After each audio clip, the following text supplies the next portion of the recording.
सम्पूर्ण पशुपतिनाथ एकता सामाजिक संस्थाका सदस्यज्यू कमिटीज्यूहरूलाई म यो आज हजुरहरूको सामनेमा यो हाम्रो अफिसको उद्घाटन हुँदैछ। हाम्रा जय पशुपतिनाथ, हाम्रो पशुपतिनाथका आधार स्तम्भ लिड श्री पदम पाण्डेज्यूबाट पाण्डे सरबाट यो हाम्रो अफिसको उद्घाटन भयो। धेरै धन्य छौँ, खुसी छौँ हामी।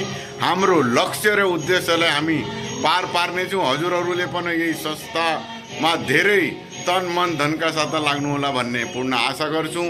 आज नै त कहिल्यै नै हामीले गरेर देखाउने हो। धन्यवाद सर, धन्यवाद। यो अफिस आयो।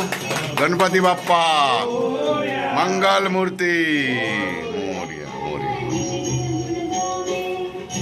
एक भिन्ना दिया कि प्रसाद का लागि लिए कि